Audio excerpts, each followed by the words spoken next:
Hello Bill and Sophie. This is video number 39. It's quite a while since I did one. I know it's mainly for Ben, but maybe Sophie you can look at a little bit.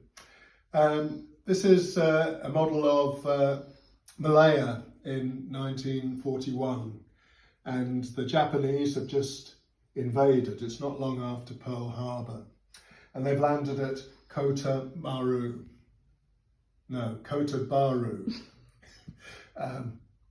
which is this port here. And the Australians are the troops facing them. It's the 8th Division of the Australian Army. But we'll have a look at the port area first. You can see that there's a sunken ship there that's capsized. That was bombed by some Australian Air Force Lockheed Hudsons, and they sank one transport ship, but all the rest managed to land their troops. So you can see lots of Japanese troops about. And by the way, the Japanese flag is, you can see there, being held by a Japanese soldier. That's the flag of the Imperial Japanese Army. And this flag, which has been set up here, is the flag of the Imperial Japanese Navy. And it's slightly different because the disc is closer to the flagpole, it's off centre, whereas the army is in the middle. And this is really the wrong sort of flag there. That's like the modern Japanese flag. So we've got 3 flags, but the one on the tank here, if you can see on the back, that's the Imperial Japanese Army flag there. So they've landed some tanks, and interestingly, the British and the Australians had no tanks whatsoever, but the Japanese had plenty of tanks. They had lots of aircraft and lots of naval forces, so really they were on top from the start. So we'll have a look. Here's the harbour, as you can see, and they're unloading things and they have trucks ready and so on. They've used some freighters to bring things across. You notice there's a boat in the back of that barge, which they'll be using later.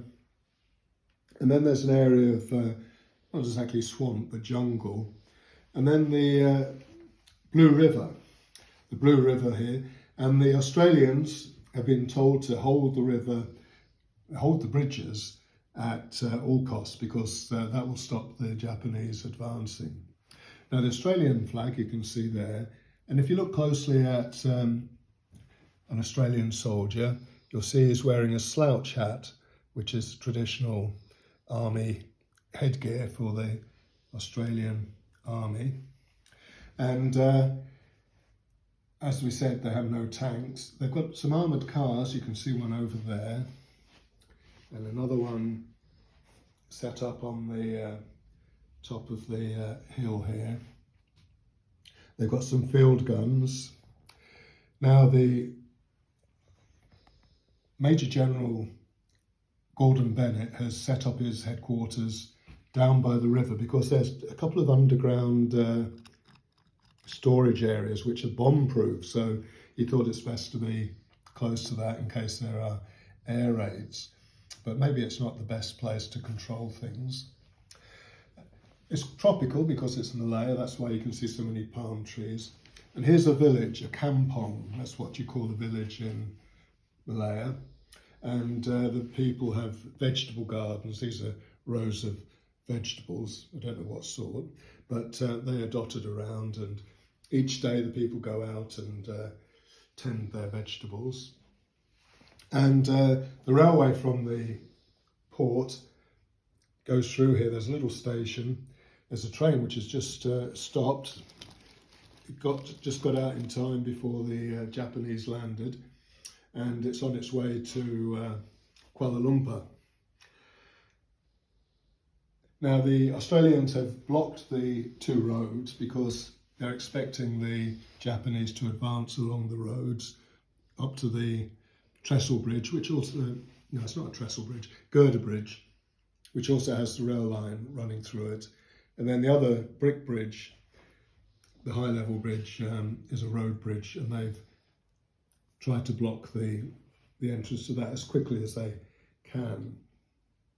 If we go over to the nearest air base, which is held by the British and Australian forces, this is near Kuala Lumpur, and you've probably seen an air base like this before.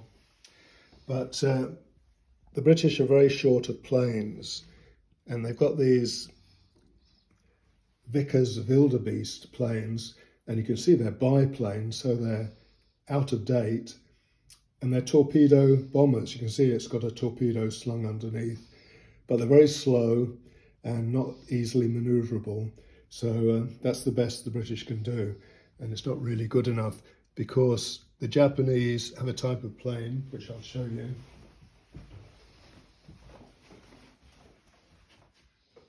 called the Zero, which is very fast and very modern, and that's the one that's going to do a lot of damage to the Australian and British forces.